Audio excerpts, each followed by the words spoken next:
Big up everyone, welcome back to Shrey FC. We have gone to the Fortress Villa Park where they have lost just 3 games in the last 24 and we battered them, smashed them, eat them alive. We battered them.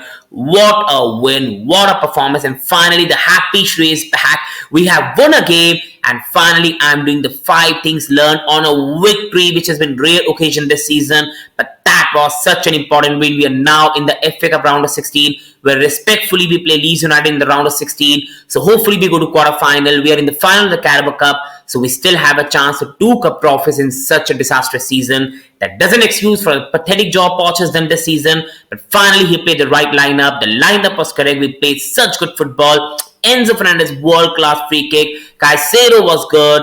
Gallagher was good. Jackson, Medi, Palmer, everybody, Disasi, everybody played well. But now, with a more calmer reaction, I'm going to talk on my 5 things learned in the game. So please like, please subscribe, because it really means a lot. And do let me know your opinion in the comment section on the match and your 5 things learned. So first of all, coming on to the first thing I learned from the game is Poch finally has some sense. And he knows what his best team is, but either he hasn't got the balls to play the correct lineup or he's just too confused or whatever. But finally he did the thing that I've been asking for, and that is a narrow 4-4-2 with the correct players in the correct position. Enzo and Caicedo playing deeper together is something I've been begging for from Mauricio Pochettino, and finally he has done the right thing. Playing Disasi and Badiashile, dropping Thiago Silva, because in this setup, it just doesn't work with Thiago Silva, because in this system, we play such a high press. The build-up, as much as Thiago Silva is such a good player from ball playing, his pace, playing him and Disasi together, it really lacks pace and we're not able to properly build up. We're not able to properly defend and play high line. So Disasi, Badiashile was the correct one to go with. Gusto Chilwell, because Enzo Caicedo were deeper, were able to go more forward. Caicedo had Enzo deeper, so his build-up play improved as well. Gallagher played in his correct position, that is in the front line, pressing the opposition and being in the attacking department. And then Medi played as an inside forward. Jackson played as an inside forward. Palmer was playing more like a forward, with Gallagher playing as a second striker, and when needed he is also dropping into midfield. Jackson and Medi did defensive work as wingers also really well and did their attacking work really well. So it was a proper combination and something we need to take forward, and Pochettino needs to do this correct things more and more, because today he got it everything spot on, but with him he always chops and changes and gets it wrong at the next occasion.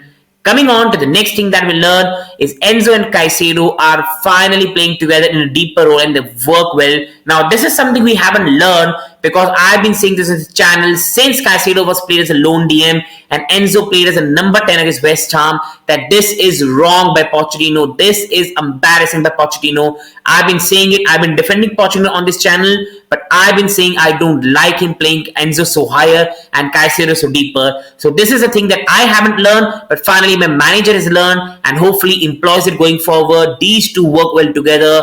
Caicedo even at Brighton played really well with McAllister, because he had someone to work alongside him, build up with him, and he was really good higher in the field as well. Caicedo is not a number 6. He's a more like a box-to-box midfielder.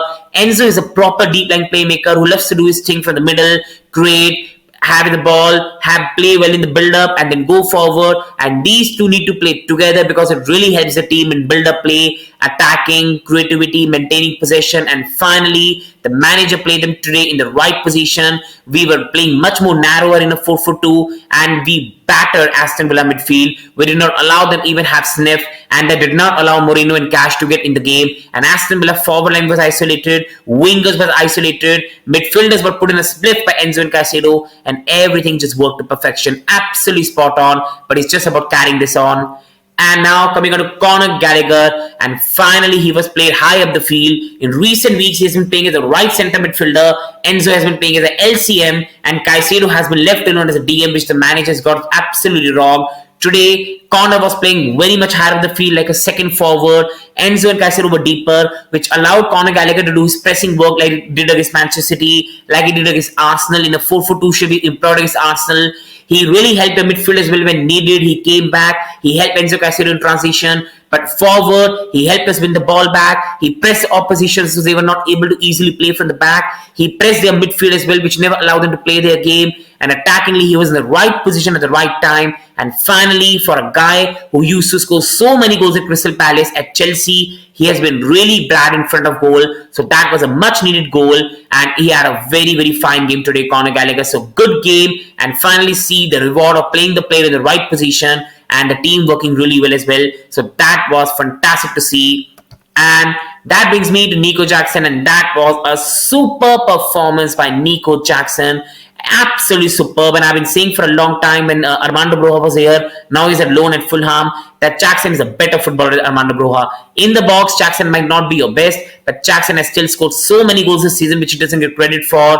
And overall, the guy, for a 35 million signing, has played so well. He has been very good, and he's not a natural number 9. He's not a target man, which I've been saying to many people for a long time. Nico Jackson is a player that can play as a number 9, false 9, inside forward, shadow striker. He's a very, very good footballer. He holds the play well. He's very good with the football. He passes well. He's a good dribbler. He's overall a very good footballer on the eye. He will never be the clinical finisher in the box, but if he can sign a Tony or Osimhen, I think Jackson can play really well along with them. Today, playing as an inside forward, he really did his duties well defensively, and attackingly, he was really good. He got in the right position, Gusto put the right cross, and finally he scores a header.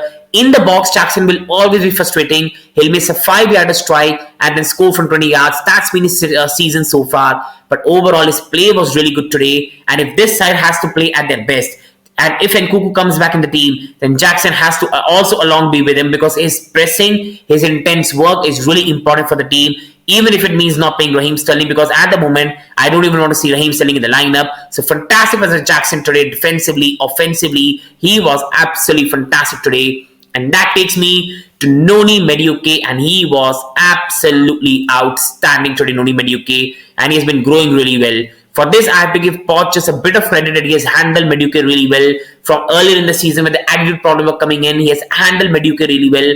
And now he knows about his defensive duties, he's attacking really well, and he's a very good winger to watch. Uses his both foot, which many left footers don't do. Very good pacey wise, dribbles well, takes on his opposition, is never afraid. That is a type of winger we needed at Chelsea for a long, and Madueke is that. But as I've been saying on my channel for a long time, for people who watch my channel, is these players are very young. They need 2 to 3 years of development, and then they'll reach their level. Will the fans have the patience to give them the time? Will the board have the patience to give them the time? And even will the players have the patience to wait for the development while they get abused and criticized? Because these players have the talent, but that will take time to improve. But Noni Madueke was fantastic. He was chaotic. He was really good, and he created a lot of space for others. And he continues his good performance and continues to build his confidence. And that was my 5 things learned from the game, because I was really, really impressed with the victory. Everybody impressed, but again, we cannot go over it. FA Cup and Carabao Cup, we are doing really well. We can still end the season with 2 trophies, which is a massive, massive feat if we can do that. But that will not take away from the bad job Poch has done this season.